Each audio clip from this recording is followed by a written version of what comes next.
السلام علیکم ورحمۃ اللہ وبرکاتہ۔ اعوذ باللہ من الشیطان الرجیم، بسم اللہ الرحمن الرحیم۔ یا ایھا الذین آمنوا کتب علیکم القصاص فی القتلی، الحر بالحر والعبد بالعبد والانثى بالانثى، فمن عفی له من اخیہ شیء فاتباع بالمعروف واداء الیہ بإحسان، ذلک تخفیف من ربکم ورحمۃ، فمن اعتدی بعد ذلک فلہ عذاب علیم، ولکم فی القصاص حیاۃ یا اولی الالباب لعلکم تتقون۔ صدق اللہ العلی العظیم۔ رب اشرح لی صدری ویسر لی امری واحلل عقدۃ من لسانی یفقہوا قولی، رب زدنی علما۔ اے لوگو جو ایمان لائے ہو، تم پر مقتولوں کے سلسلے میں قصاص لازم کر دیا گیا ہے، آزاد کے بدلے میں آزاد، غلام کے بدلے غلام، عورت کے بدلے میں عورت۔ تو جس شخص کے لیے اس کے بھائی کی جانب سے کچھ نرمی برتی گئی تو بھلائی کی پیروی کی جائے اور احسان کے ساتھ ادائیگی ہونا چاہیے۔ یہ تمہارے رب کی جانب سے تخفیف اور رحمت ہے۔ تو اس کے بعد اگر کوئی زیادتی کرے تو اس کے لیے دردناک عذاب ہے۔ اور اے عقل والو، تمہارے لیے قصاص میں زندگی ہے، امید ہے کہ تم اس کی خلاف ورزی سے پرہیز کرو گے۔ سورہ بقرہ کی آیت نمبر 178 اور 179، اس کا جو مضمون ہے قصاص میں زندگی۔ انشاءاللہ قرآن مجید اور اس کی تفسیر سے ہم اسے سمجھنے کی کوشش کریں گے۔ قصاص کا لفظ قرآن میں 4 بار آیا ہے، 2 بار اسی آیت میں، تیسری بار اسی صورت آیت 194 میں، الشہر الحرام بالشہر الحرام والحرمات قصاص، ماہ حرام کا بدلہ ماہ حرام ہی ہے اور تمام حرمتوں کا لحاظ برابری کے ساتھ ہوگا۔ کچھ مترجمین نے یہاں قصاص کا ترجمہ بدلہ کیا ہے، قتل کرنے کا مفہوم نہ ہو سکتا ہے۔ چوتھی بار یہ لفظ سورہ مائدہ آیت 45 میں آیا ہے، والجروح قصاص، اور تمام زخموں کے لیے برابر کا بدلہ۔ یہ ترجمہ شاہ عبد القادر رحمہ، شیخ الہند اور مولانا مودودی رحمہ کا ہے۔ بہرحال قتل کرنے کا مفہوم یہاں بھی نہیں ہے۔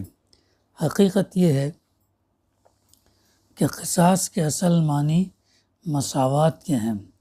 قرآن کے مشہور انگریزی مترجم عبداللہ یوسف علی رحمہ کی کتب علیکم القصاص فی القتلی کا ترجمہ یہ کیا، the law of equality is prescribed to you in cases of murder.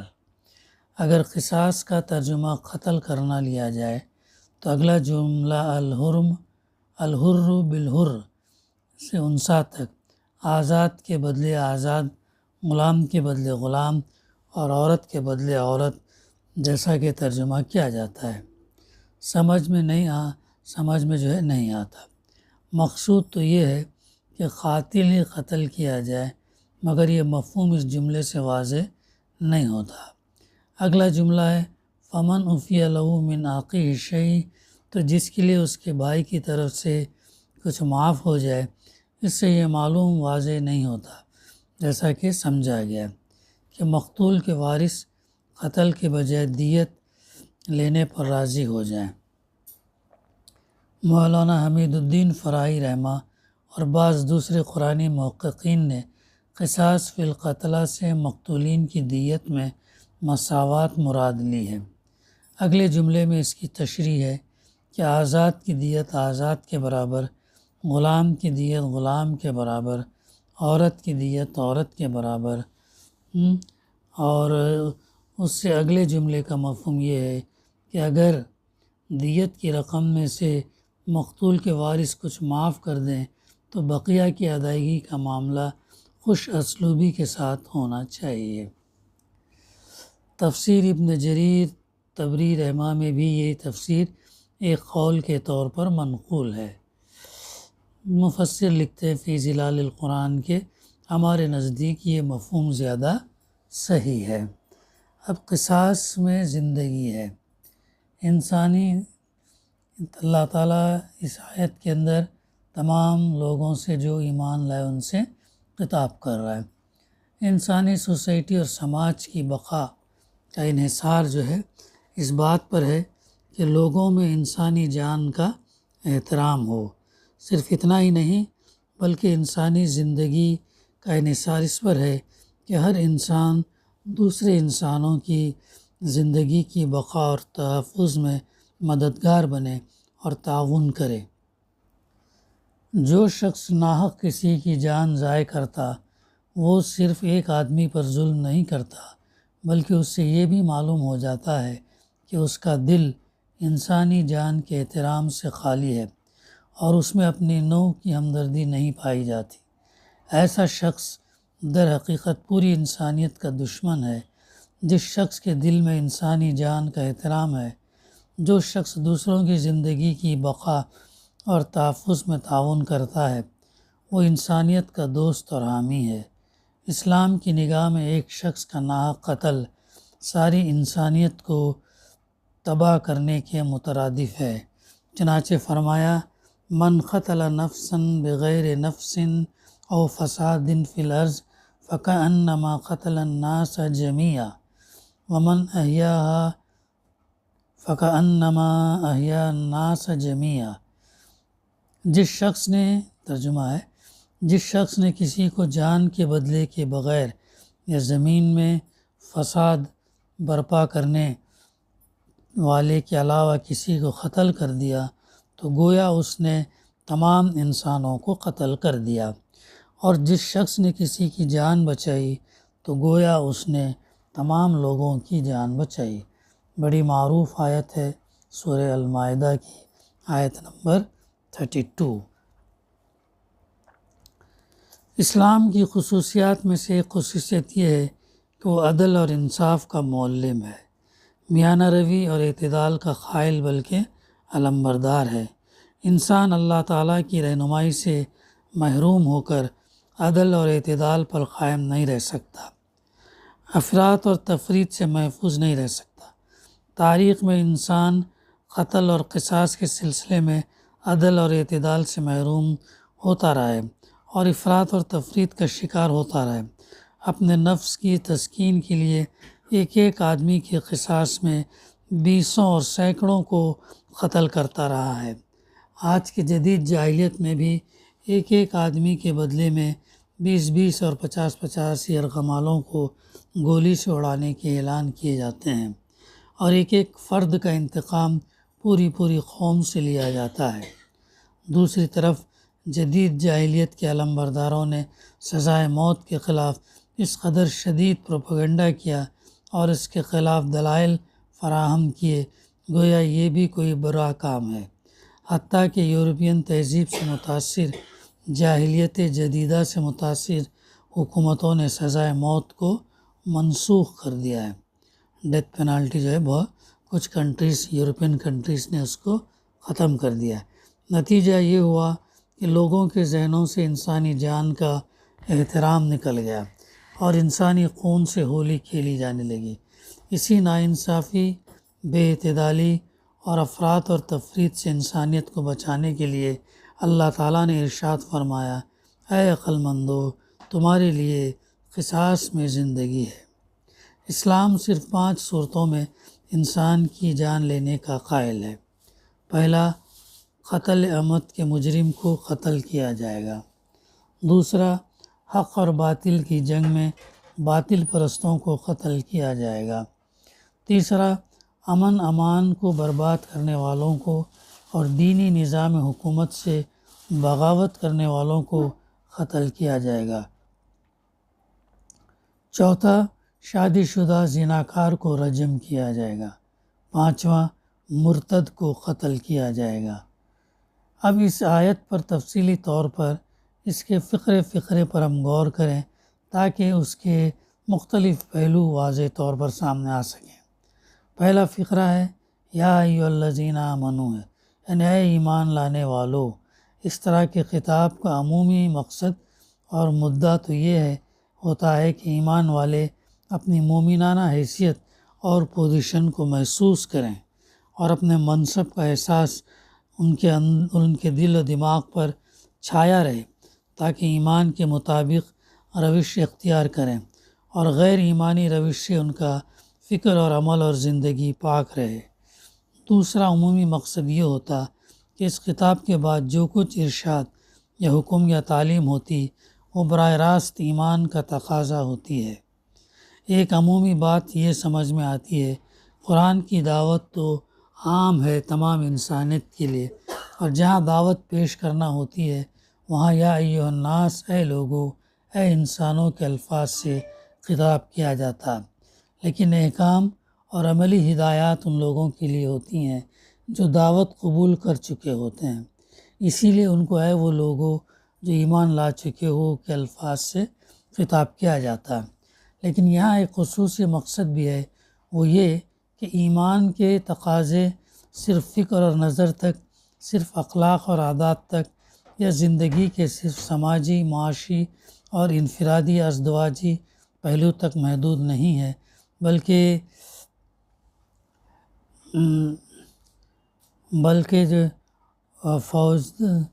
دیویائی کچھ الفاظ ہیں یہاں پہ، اور فوجداری کے قوانین تک بھی وسیع ہیں۔ دوسرا فقرہ کتب علیکم القصاص فی القتلی، یعنی تم پر مقتولوں کا قصاص لکھ دیا گیا ہے، لازم کر دیا گیا ہے، فرض کر دیا گیا ہے۔ قصاص یعنی جان کے بدلے جان فرض تو ہے مگر رکن دین نہیں ہے، جبکہ بالکل اسی انداز بیان میں روزوں کی فرضیت بیان کی گئی ہے۔ کتب علیکم الصیام کما کتب علی الذین من قبلکم، تم پر روزے لکھ دیے گئے یعنی لازم اور فرض کر دیے گئے جیسا کہ تم سے پہلے لوگوں پر فرض کیے گئے تھے۔ سورہ بقرہ آیت نمبر 183۔ مگر روزوں کو نہ صرف فرض تسلیم کیا گیا بلکہ ان کو دین کے ارکان میں شامل کیا گیا۔ آخر اس کی وجہ کیا ہے؟ اسی انداز بیان میں ایک اور آیت آئی ہے، کتب علیکم اذا حضر احدکم الموت ان ترک خیرا الوصیہ، تم پر لکھ دیا گیا یعنی لازم اور فرض کر دیا گیا کہ جب تم میں سے کسی کو موت آئے اور وہ مال چھوڑ رہا ہو تو معروف طریقے پر وصیت کرے۔ 1/3 کر سکتے ہیں، 1/3 سے زیادہ وصیت نہیں کر سکتے۔ وصیت کا یہ حکم مخصوص حالات کے علاوہ باقی نہیں ہے، بلکہ اللہ کے رسول صلی اللہ علیہ وسلم نے اس سلسلے میں 2 قاعدے رول بیان فرما دیے۔ ایک یہ کہ رشتہ داروں کے لیے جن کے حصے قرآن نے بیان کر دیے ہیں، وراثت کا قانون نازل ہونے کے بعد ان کے حق میں وصیت ممنوع ہے۔ وراثت میں ان کو اس کا حصہ مل رہا تو اس لیے ان کا جو ہے وصیت ان کے لیے ممنوع بتا رہے۔ دوسرے یہ کہ وصیت 1/3 مال سے زیادہ میں نہیں کی جا سکتی، یعنی 1/3 ہی کرنا ہے۔ اس الجھن کا جواب اور اطمینان بخش جواب یہ ہے کہ اللہ تعالیٰ نے صرف قرآن اتارا ہوتا اور صاحب قرآن صلی اللہ علیہ وسلم کو مبعوث نہ فرمایا ہوتا تب تو واقعی بڑی مشکل پیش آتی۔ صاحب قرآن صلی اللہ علیہ وسلم نے رمضان کے روزوں کے متعلق یہ سمجھا اور اسے بیان بھی فرمایا کہ روزے فرض ہیں اور دین کے ارکان میں شامل ہیں۔ آپ صلی اللہ علیہ وسلم نے قصاص کے متعلق یہ سمجھا کہ فرض تو ہے مگر ارکان میں شامل نہیں ہے، اور وصیت کے متعلق یہ سمجھا کہ اپنی عمومیت کے ساتھ معروف طریقے پر والدین اور رشتہ داروں کے لیے قانون وراثت کے نازل ہونے سے پہلے فرض تھی اور اب بھی 2 شرطوں کے ساتھ فرضیت لزوم اور فرضیت کے بغیر مشروع ہے۔ صاحب قرآن صلی اللہ علیہ وسلم کا فہم اور قرآنی بصیرت کے مقابلے میں کسی اور کا فہم اور بصیرت جو ہے قطعاً کوئی مقام نہیں رکھتی۔ تبیین قرآن بھی آپ صلی اللہ علیہ وسلم کا فریضہ تھا، جسے آپ صلی اللہ علیہ وسلم نے بحسن خوبی انجام دیا، یعنی قرآن کو کھول کھول کر سمجھانا، یہ کام بھی اللہ کے رسول صلی اللہ علیہ وسلم نے بخوبی کیا۔ تیسرا فقرہ ہے القتل، یعنی مقتولوں سے مراد وہی مقتول ہیں جن کو فساد انگیزی کی سزا میں یا کسی مقتول کے بدلے میں نہیں بلکہ محض ظلم اور زیادتی سے قتل کیا گیا ہو، وہ قتل کیے جانے کے مستحق نہ ہوں، خواہ وہ کسی درجے اور حیثیت کے ہوں اور سماج کے کسی طبقے سے تعلق رکھتے ہوں۔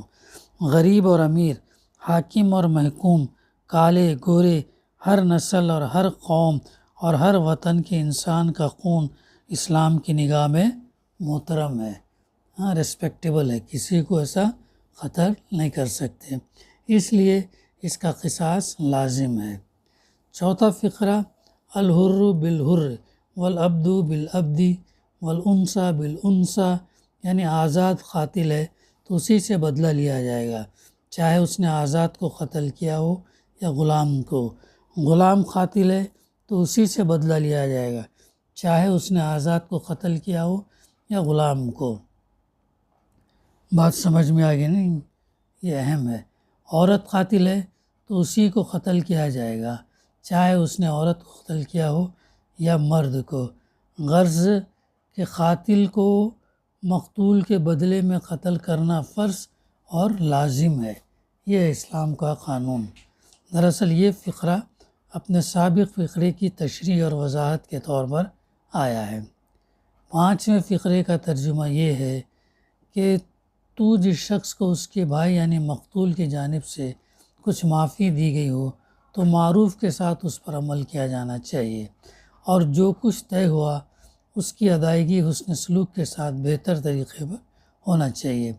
اس ٹکڑے میں سب سے پہلی اور اہم بات یہ ہے کہ قتل کا معاملہ بھی قابل راضی نامہ ہے، مقتول کے ورثہ چاہیں تو قاتل کو معاف کر سکتے ہیں۔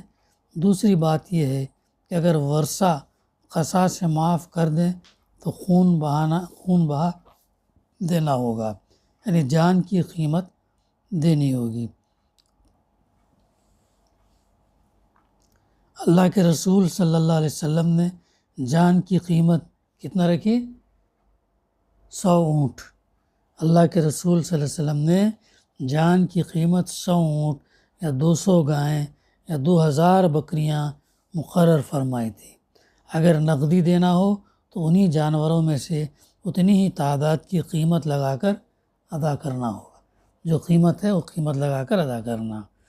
تیسری بات یہ ہے کہ اگر مقتول کے ورثہ نرم پڑے ہیں اور راضی نامہ پر آمادہ ہیں اور جان کے بدلے جان لینے پر اصرار نہیں کر رہے ہیں تو تم کو بھی معروف طریقہ اختیار کرنا چاہیے، یعنی ایسا معاملہ اور برتاؤ کرنا چاہیے جسے دیکھ کر ہر شخص بول اٹھے کہ بھائی بہت ہی بہتر اور بھلا طریقہ اختیار کیا، یعنی زیادہ سے زیادہ دینا چاہیے۔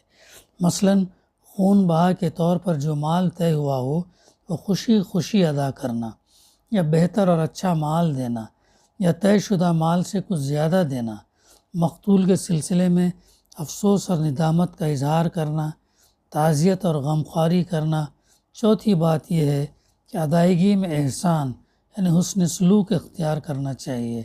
مقتول کے وارثوں کو چاہیے کہ خون بہا وصول کرنے کے بعد انتقام لینے کی کوشش نہ کریں، جب پیسہ لے لیا گیا تو اس کے بعد جو ہے انتقام لینے کی کوشش نہ کریں، اور قاتل کو چاہیے کہ خون بہا ادا کرنے میں ٹال مٹول نہ کریں۔ چھٹے فقرے کا ترجمہ یہ ہے، یہ تمہارے رب کی جانب سے تخفیف اور رحمت ہے، تو جو کوئی اس تخفیف کے باوجود زیادتی کرے تو اس کے لیے دردناک عذاب ہے۔ یعنی قصاص فرض اور لازم کرنے کے ساتھ ساتھ اس نے راضی نامہ کی اجازت دی اور خون بہا لینے دینے کا طریقہ بتایا۔ یہ اللہ تعالیٰ کی جانب سے سہولت اور اس کا رحم و کرم ہے، لیکن بندے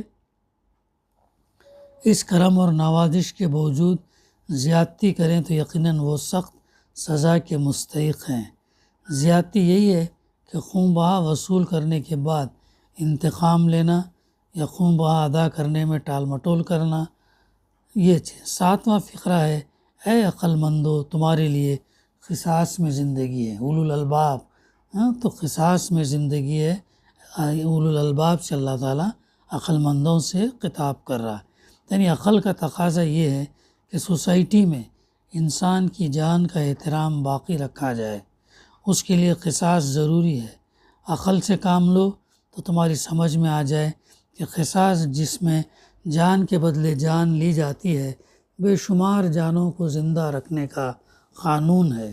اسلام نے صرف جان ہی کا قصاص ضروری قرار نہیں دیا، بلکہ اعضاء اور زخموں کا قصاص بھی ضروری قرار دیا ہے۔ چنانچہ فرمایا ان النفس بالنفس والعین بالعین والانف بالانف والاذن بالاذن والسن بالسن والجروح قصاص، یعنی جان کے بدلے جان، آنکھ کے بدلے آنکھ، ناک کے بدلے ناک، کان کے بدلے کان، دانت کے بدلے دانت اور زخموں کے برابر کا بدلہ۔ توقع ہے کہ تم اس قانون کی خلاف ورزی سے بچو گے۔ تو یہ ہے جو قانون امت مسلمہ کو جو ہے نافذ کرنا چاہیے، صرف پڑھنے اور سنانے کی حد تک نہیں، بلکہ یہ کب نافذ ہوگا؟ جب جو ہے اسلامی ریاست اسلامی تعلیمات پر قضا قائم ہو اور فیصلے کرے اور اسے نافذ بھی کرے، تو نفاذ ضروری ہے۔ یہ اسلامی قوانین کے نفاذ جو ہے نا بہت ضروری، اور یہ کام جو ہے ایک اجتماعیت سے ہوگا۔ تنہا انسان اسے جو ہے کام نہیں کر سکتا، بلکہ اسے مل جل کر کرنا چاہیے۔ اسی لیے اجتماعیت کی ضرورت ہے، جماعت کی ضرورت ہے، تنظیم کی ضرورت ہے۔ اسی لیے جماعت اسلامی ہند کا مقصد کیا ہے؟ اقامت دین، دین کو قائم کرنا۔ دین مکمل حیات زندگی کا نام ہے۔ پیدائش سے موت تک جو احکامات ہیں ان تمام کا نفاذ سماج اور معاشرے کے اندر جو ہے ہونا چاہیے۔ آٹھواں فقرہ ہے لعلکم تتقون، یعنی توقع ہے کہ تم اس قانون کی خلاف ورزی سے بچو گے، اس فوجداری قانون پر عمل کر کے گناہوں سے بچ سکتے ہو، سماج کو بے شمار برائیوں سے بچا سکتے ہو، اللہ کے عذاب اور پکڑ سے بچ سکتے ہو، اللہ کے احکام پر چل کر پرہیزگاری کا ثبوت دے سکتے ہو، اور اپنے اندر تقوی کی صفت جو ہے پروان چڑھا سکتے ہو۔ یہ ہے ان آیات کی تفسیر اور ترجمانی، بہت اہم موضوع ہے، اس کے اوپر ہمیں غور سے مطالعہ کرنا چاہیے، سمجھنا چاہیے، اور جو ہے اس کے نفاذ کے لیے بھی جدی جہد جو ہے اجتماعیت کے ذریعے سے اسے کوشش کرنا چاہیے۔ تو قصاص والا موضوع تھا یہ۔ دعا ہے کہ اللہ سبحانہ و تعالی ہمیں کہنے سننے سے زیادہ صحیح طریقے سے سمجھنے، عمل کرنے اور اس پیغام کو پہنچانے کی توفیق عطا کرے۔ ربنا تقبل منا انک انت السمیع العلیم وتب علینا انک انت التواب الرحیم۔ صلی اللہ تعالی علی خیر خلقہ وعلی آلہ وصحبہ اجمعین والحمد للہ رب العالمین۔